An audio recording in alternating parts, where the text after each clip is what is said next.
Congressional Democrats have a plan to get COVID relief to Americans, vowing to pass it quickly and by any means necessary. But now 10 moderate Republicans want a seat at the table, penning a letter today requesting a meeting with the president to pitch a slimmed-down relief proposal. And a short time ago, the White House says the president is, quote, open to ways to make the package better. Joining us, Sahil Kapoor, NBC News national political reporter, and Aaron Haynes, editor-at-large at the 19th, also an MSNBC contributor. Sahil, walk us through what these Republican senators are proposing. How is it different than the plan the Democrats have already proposed? Alicia, the Republican plan, it's still coming together, but from what we know of it, it's about a fourth, maybe a third the size of President Biden's $1.9 trillion plan. The centerpiece of it is $160 billion for vaccine distribution. That is the single biggest piece of bipartisan consensus. Several $100 billion less, mind you, than Biden wants to offer to that. There's an unspecified amount for economic stimulus payments, again, less than the $1,400 that President Biden wants. And beyond that, they're saying, let's give some more money to help schools reopen and provide $4 billion for health and substance abuse programs. It does not include several things that are high priorities for Democrats, including relief on student loan payments and state and local aid, which they've been fighting for months. So this ultimately comes down to a question for President Biden. Does he want to go big, bold, and do it on a party line vote? Or does he want to do bipartisanship and unity and substantially slim down his $1.9 trillion plan, Alicia?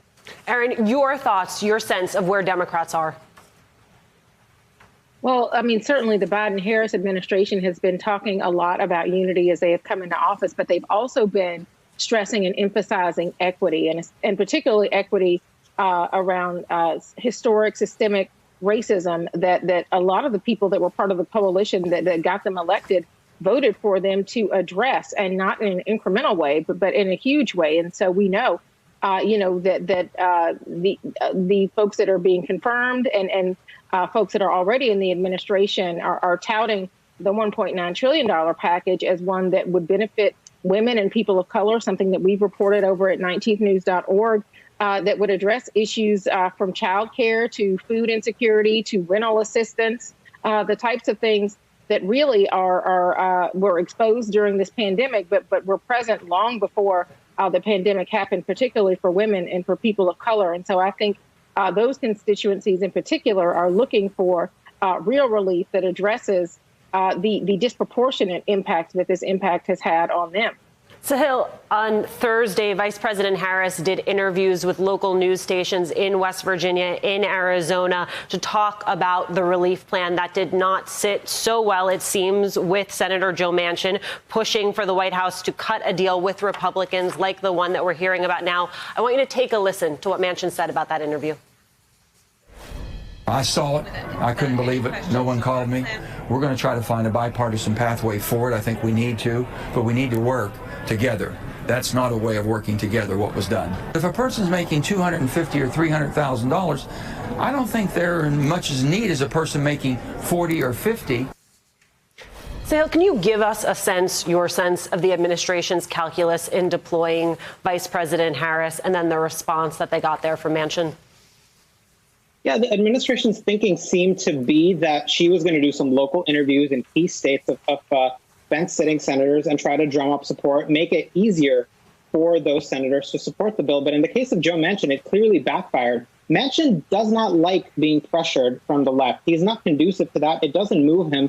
And frankly, Democrats are going to have this struggle throughout. He is representing West Virginia, which is literally the Trumpiest state in the country. It's a miracle Democrats even have that seat.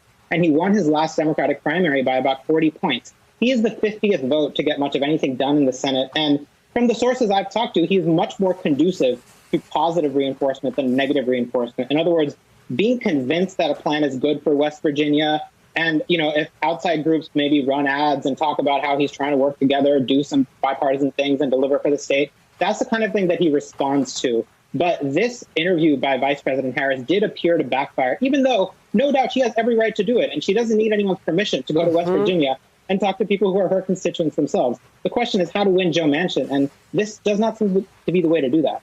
All right, I want you to take a listen to Bernie Sanders' argument for why Democrats should just go this alone, not necessarily include Republicans in this relief legislation. When we talk about unity and bipartisanship, Remember that when the Republicans had control, they pushed through a 1.9 or almost $2 trillion program, which consisted of tax breaks for the wealthiest people in this country and the largest corporations. They didn't reach out.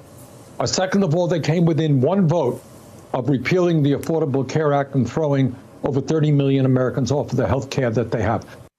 And this is half of the rationale, right? Look at what Republicans did. Why should we do it differently? The other half of the rationale is what Sahil was saying earlier, which is if you want big, bold change, then you're going to have to push that through yourself. I wonder what your sense is, Aaron, of how many Democrats are with Sanders on that approach, that idea that they're going to need to go this alone, very likely. And those who are saying, no, we need to do this with Republicans, what is motivating that rationale? Well, I think what is motivating them is what their voters are going through, the daily reality of this pandemic on their constituents' lives, but also, yes, those kind of lingering feelings about what happened when Republicans were in charge and how they operated, even as Joe Biden, President Biden is known as somebody who, is a compromiser, who wants to try to work across the aisle to make things happen. And this would be really his first real effort at doing that. And so kind of balancing wanting to give him a chance to work with these Republicans, but at the same time, these are people who have been senators operating in a Senate that has been very divided and very partisan. And so they're operating in a much different climate than when Joe Biden was a senator. Sahil, in that same interview, you had Sanders saying that he thought there were things that Republicans and Democrats could work together on. Do you have a sense of what those things are? Well, vaccine money is the main thing. Money to help schools reopen is the other thing that I've heard from what I would call the median Republican senator, if you're going to get significant consensus. But beyond vaccine money and money for schools, I don't really see anything that can get Republican buy-in to the level of leadership and maybe pass with the big majorities that the previous multiple COVID relief plans had passed by. And look, Democrats are looking at the lessons of the Obama era. Many of them feel burned by 2009 and 2010 when they aggressively pursued bipartisanship with Republicans at the cost of going big and bold and essentially paring down their proposals for the sake of trying to win broad bipartisan support. And they were hammered for it in the election. It didn't work. There was a massive crisis going on. And many of them believe that, including Chuck Schumer, by the way, many of them believe that Congress was too timid in the way it responded, and they don't want to make that mistake again, Alicia. Sahil and Aaron, thank you both so much for spending some time with us. Hey, thanks for watching our YouTube channel. You should know that you can follow today's top stories and breaking news and catch up on your favorite MSNBC shows all in one place.